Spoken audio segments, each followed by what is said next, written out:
Last na nga. Hindi yon. Yun. Alin yun? Yun. Yun o yun? Oy, Pitoy, ayan ka na naman. Hindi. Kasi naman nangihinayang lang ako pag di ko kinuha, sayang talaga eh. Tsaka, alam mo naman kung ba't nagkakaganito ako, di ba? Yung nangyari sa akin, sa shoes ko po. Na pinag-ipunan mo, tapos na-hold up sa'yo. Alam ko yun. Alam mo, Pitoy, sa totoo lang, wala naman talaga akong magagawa kahit anong gusto mong bilhin eh. Kasi pera mo naman yon. Ikaw naman ang nanalo sa loto, hindi naman ako. Huwag mo namang sabihin yan. Pero, hindi naman porket may pangbili ka, wawaldasin mo na. Dapat inilalagay sa lugar ang paggastos. Oo, pero di ba sabi nga nila, hindi mo naman daw madadala sa langit yung pera. Kaya ako, ginagastos ko na lang sa mga bagay na makakapagpasaya sa akin. At saka, hindi naman ako bumibili ng walang pakinabang eh. Ganon. Oo. So, masaya ka dyan sa sapatos mong 500,000. Oo. Sa tingin mo, may pakinabang yan sa'yo. Oo naman. Simula bukas, isang buwan mong isusuot yung sapatos na yan, ha? Teka, collectors yun eh. Oh, bakit? Para saan ba sapatos? Sa paa, hindi ba? Anong pakinabang yan kung hindi mo gagamitin?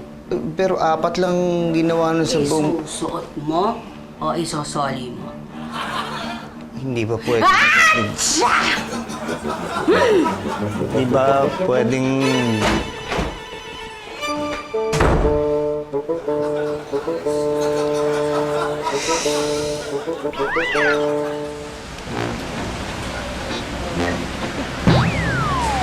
Fitz!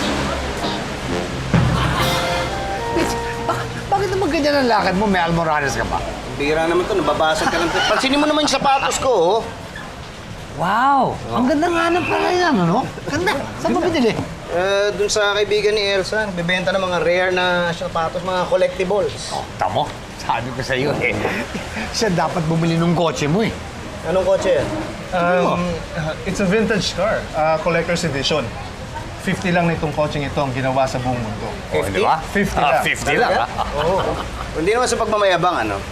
Pero itong sapatos ko, 4 lang ang ginawa nito. Ay, alam! Naman! Miss! Uy! Sorry po, sir! Pambihira naman, miss. Ingat ka naman. Tignan mo ginawa mo sa sapatos ko. Sorry po ulit, sir. Kung gusto niyo po, palitan ko na lang po yung shoes niyo. Papalitan mo yung shoes na yan? Ma'am, collector's item yan. Sabi mo nga, ilang pares na ganyan sa buong mundo? Sabi mo sa kanya. 4 lang eh. Oh, alam mo, there's only 4 of those kind of rubber shoes in the whole world. Sorry po. 4 lang yan, ha? Tapos gaganyan mo lang? What's that smell? Pepito, yung sapatos mo!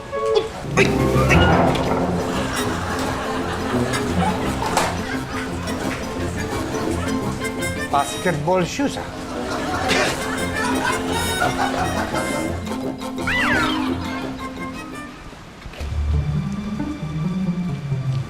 Pare, hold up to.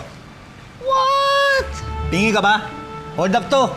Mira, tinawag mo kumpare tapos hold upin mo. May magkumpare bang ganyan? Kumiingay. Ano cellphone? Wallet. Tsakarelo.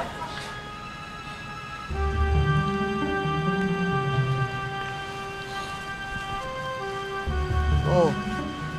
May sapatos. Akin na. Ba't naman pati ito sapatos ko? Eh, kung mabulin mo ako. Akin na yan. Hindi kita abulin. Promise, hindi kita. Akin na, sabi! Una.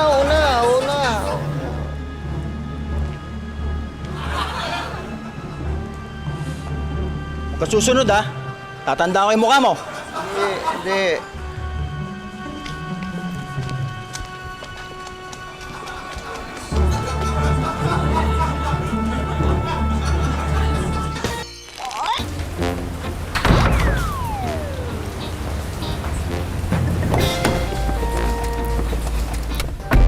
Tara, Robert. Sir, saan tayo yan? Kaya Benny, dun sa bilihan ng sapatos. Okay. Sir, ganda ng sapatos niya. Ano nga ito eh. Ito yung pinaka-rare. Ito yung pinakamahal. Ayaw nga sana isuot. Kaya alam, may usapan kami ni Elsa. Ano to yung X4? X4? Sir, naloko ko kayo. Peke yan eh. Uy, Robert, mag-minor-minor ka. Baka hindi mo alam yung sinasabi mo. Sir, yan ba yung nagsama yung 4 na sikat na gumagawa ng rubber shoes? Tapos hindi sila nagkasundo kaya hindi tinuloy. Tapos 4 na pares lang nagawa sa buong mundo, kaya umaabot ng 500,000 pesos ang presyo. Paano mo nalaman yun? Eh sir, gawa-gawa lang yung kwentong yan. Kumarat lang sa internet. Sigurado ka? Sir, papatunayan ko sa inyo. Ay, Pepito! Naku, tamang-tama. May mga bago akong dating. Eh, Benny, may problema eh. Ha? Anong problema? Eh, sabi kasi nitong driver ko, peke raw itong binenta mo sa akin. Ha? Fake? Eh, ano naman ang alam ng driver mo sa mga rubber shoes? Robert. Estudyante pala kasi ako, hindi ako mabili ng rubber shoes ng nanay ko. Kaya ginawa ko yung baon ko, inipon ko para makabili ako ng rubber shoes. Uy, pareho tayo. Kaso nung nakabili na ako, nalaman ko sa mga kaibigan at klase ko na peke pala yung nabili ko. Kaya simula nun nag-research ako. Bumili ako ng mga libro, yung mga magazine, naghanap ako sa internet. Basta kahit anong tungkol sa rubber shoes, binasa ko. Para hindi na ulit ako mapeke. Alam mo anong magandang libro tungkol sa rubber shoes? Ano sir? Yung Librong James. Librong James. Nagets mo ah. Librong James. Pepito, pasensya ka na. Baka naisingit lang doon sa mga tinda ko. Promise, ibabalik ko na lang yung binayad mo. Tapos yung mga peke, papalitan ko na lang ng urig. Urig ha? Oo, Baka urig. mamaya fake din na ipalit mo niyan ha? Walang fake dito. Lahat ng tinda ko rito, original. Original. Totoo ba yun, Robert? Sir, sandali ah.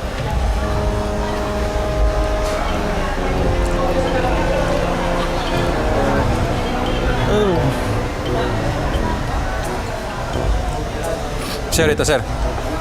Ano to? Peke? Hindi sir. Ito lang ang original sa buong shop. Ah! Pepito. That's not amazing. Pepito, pasensya ka na. Alam mo naman, bagsak ang negosyo ko, kaya napilitan ako magtinda ng fake. Eh, hindi naman lahat ng tao, tulad mo, swerte. Eh, hindi naman dahilan nyo para manloko ka ng kapwa mo. Pambihira. Paano yung mga nagtitipid, yung mga nag-iipon para makabili ng paninda mo? Tapos pag uwi, peke yung nabili nila. Hayaan mo, hindi na peke titinda ko, puro original na. Ay, dapat lang. Ako, ikaw, kung hindi ka lang kaibigan ni Elsa. Pababantayan ko tong shop mo, ha? Pamamanmanan ko to. Isang violation mo lang, papupulis kita. Last na to, promise. Nangagaw pa ng linya to. Napapala mo, bili ka ng bili eh. Hindi mo man lang inaalam kung peke o hindi. Eh, huwag na natin pag-usapan yun. Kaya nga tayo nandito, di ba? Para hindi na sumama yung loob mo sa akin. Eh, paminsan-minsan nakikinig ka naman dapat sa akin. Lagi naman ako nakikinig. Eh, yun nga lang, minsan, huli na. O, kaya nga. Ay, ikaw ba? Kung may sasabihin ako, makikinig ka ba sa akin? Oo naman, ano ba yun? Tungkol dun sa pagkakapareho mo ng damit sa ibang tao. Oo. Sabi mo makikinig ka. Oo nga, o ano? Eh, sana huwag ka na magpa-apekto sa mga ganun kasi nangyayari naman talaga yun eh. Kakataon, may kapareho ka ng damit, may kapareho ka ng bag. Ng sapatos. Oo, mismo. Oo. Kaya ano, kalimutan mo na. Oo, hindi na ako magagalit kapag may kapareho akong damit. Talaga, ha? Oo na, sabi. Mag-order na tayo. Sige.